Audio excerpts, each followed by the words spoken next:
Gimana nih kabarnya hari ini? Harus baik dong ya. Kembali lagi nih di konten yang kalian tunggu-tunggu, Ngonten Semamga. Ngobrol intens bareng Semamga. Obrolan terkini, terinspiratif seputar millennials. Nah, kalian pada kangen gak nih sama aku, host terkece kalian?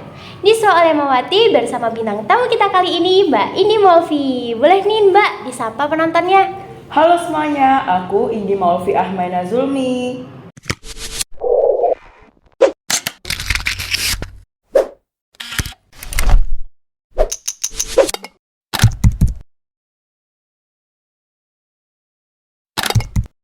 Oke teman-teman, pada podcast Semamga kali ini lagi-lagi kita bakal ngebahas tentang Gen Z. Kayaknya kalau misalkan kita ngebahas tentang Gen Z gak bakal ada habis-habisnya ya.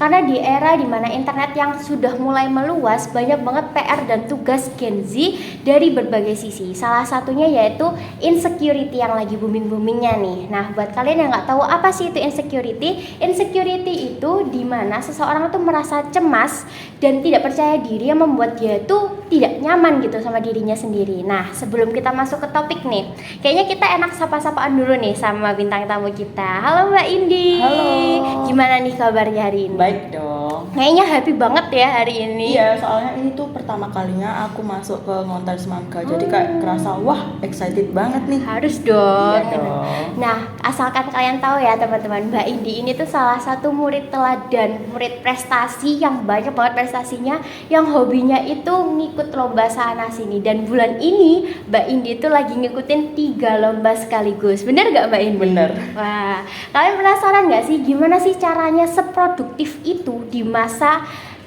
kita itu ngerasa kayak insecure banget gitu loh sama diri kita, ya kan? Nah, daripada kita penasaran, kayaknya enaknya kita langsung tanya langsung deh sama orangnya. Mumpung orangnya lagi di depan kita nih. Gimana sih Mbak caranya Mbak Indi tuh ngerasa pede gitu loh sama diri sendiri, kayak wah aku bisa nih di umur kita, di usia kita, dimana kita tuh kayak belum nemuin gimana passion kita, potensi kita gitu. Gimana sih Mbak caranya? Dulu aku bukan tipe orang yang mau mencoba banyak hal. Alasan pastinya tuh karena aku terlalu tenggelam dengan rasa takut. Misal mau mencoba hal yang baru nih, pasti mikirnya enggak, ntar kayak gini, kayak gitu. Jadi pikiranku tuh dipenuhi sama prasangka buruk yang membuat aku semakin tenggelam dengan rasa takut. Selain itu, kamu pernah nggak sih misal ketemu sama orang ya, terus ditanyain, kelebihanmu apa, dan tiba-tiba kamu mendadak kayak Blank bingung gitu ya. atau mau ngejawab apa bingung gitu ya.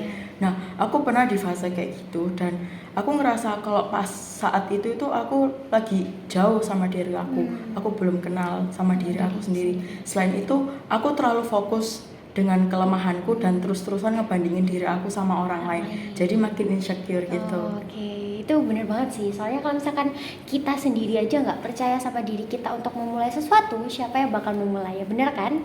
Nah, dari semua pengalamannya Mbak Indi, pasti kan ada pencapaian nih ya. Pernah nggak sih Mbak kayak ngerasa nggak puas gitu loh sama pencapaiannya Mbak Indi? Pernah nggak sih? Pernah. Aku mau cerita dikit nih. Oke. Jadi kan aku dulu masuk di SMP yang favorit di kota Surabaya. Kalau boleh tahu di mana itu Mbak? Saya sekolah di SMP Negeri 4 Surabaya. Wah, Nah, jadi kan dulu waktu masuk masih pakai danem tuh ya. Nah, danem terendah di sekolahku tuh waktu itu 27,35. Sedangkan danemku waktu itu 27,85 yang ada di urutan 101. Kayak bisa dibayangin aja gak sih selama 3 tahun kita bakal bersaing sama orang-orang yang pintar. Kalau di lingkungan SMA sekarang itu aku insecure-nya kalau ngelihat teman-temanku yang udah pada jago ngaji. Karena dulu kelas 10 kan ditata-tata tuh kamu masuk kelas ngaji apa, dan aku masuk kelas ngaji yang paling bawah sendiri yaitu Telawati. Jadi beneran tuh pas waktu masuk aku balik lagi buat ngeja satu persatu huruf hijaiyah kayak alif, ba, ta gitu. Dan pas waktu ngelihat orang lain, loh kok mereka udah pada masuk kelas Al-Quran ya, sedangkan aku masih Telawati. Jadi makin ngerasa insecure gitu.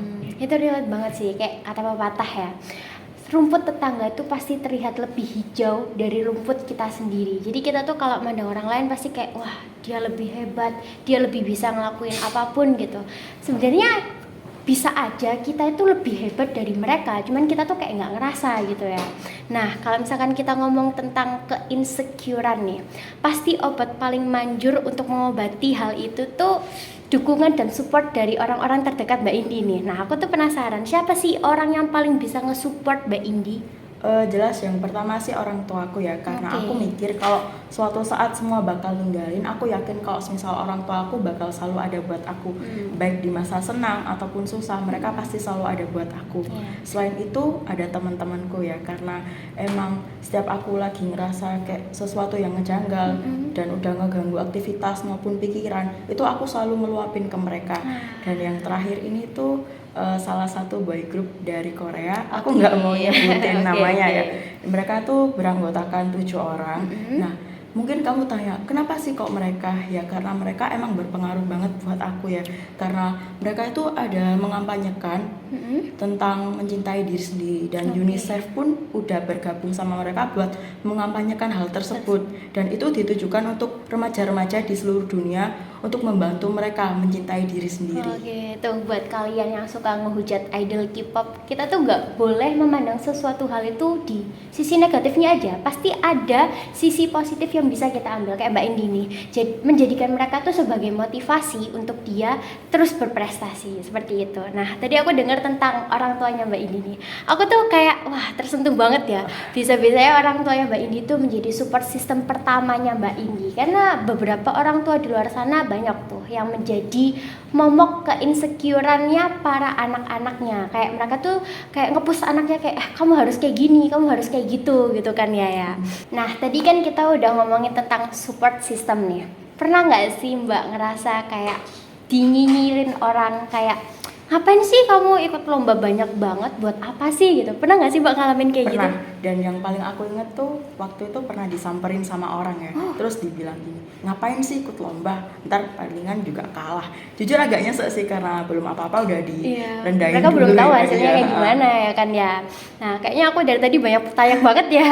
Ini terakhir Mbak, boleh nggak sih kasih kita, teman-teman yang lagi nonton, dan tentunya buat aku juga nih kaum mageran, kasih tips dan triknya Mbak Indi agar kita tuh juga bisa ngikutin jalur prestasinya Mbak Indi. Buat teman-teman dan semua yang ada di luar sana, jangan pernah raguin diri sendiri ya. Mungkin kita mikirnya enggak, aku takut gagal. Gagal itu enggak masalah karena kita bisa ngulang lagi di masa mendatang. Dari kegagalan tersebut itu kan kita jadiin pelajaran agar lebih baik di masa mendatang. Aku pernah baca buku yang isinya tuh ngejelasin kalau tujuan manusia itu bukan untuk menjadi sempurna, melainkan menjadi semakin baik dan semakin bertumbuh. Jadi ya apapun hasilnya, kita nikmatin prosesnya, nikmatin kegagalannya, nikmatin juga apa yang sudah kita dapatkan sekarang. Mungkin setiap manusia mempunyai ketakutan ya, tapi ya ayo mari kita melangkah dengan kekuatan dan ngejalani hidup dengan penuh percaya diri. Wah, makasih Mbak Indi motivasinya. Sama-sama. Semoga bisa membantu teman-teman di luar sana yang baru memulai untuk meraih prestasinya. Nah, teman-teman, jadikan podcast ini sebagai acuan kalian untuk tidak menanamkan rasa insecure pada diri kalian. Karena sebenarnya semua orang tuh pasti punya kelebihan dan kekurangannya masing-masing. Kalau kalian terus-menerus fokus kekurangan kalian, pasti kelebihan kalian tuh pasti stuck aja di situ, gak ada berkembangnya gitu. Dan ingat, jangan dengerin omongan orang yang membuat kalian tuh down. Karena tidak ada yang bisa mencintai diri kalian selain diri kalian sendiri. Nah, buat kalian yang punya tips dan trik juga nih kayak Mbak Indi, boleh tuh kalian ramein di kolom komentar ya. Nah, segitu aja sih sekiranya ya dari aku dan Mbak Indi juga. Semoga podcast kali ini bisa membantu kalian untuk meraih prestasi-prestasi kalian ke depan dan juga bisa menginspirasi kalian yang ada di luar sana. Sekian dari kami. Nun wa kami wa maesturun. Wassalamualaikum warahmatullahi wabarakatuh.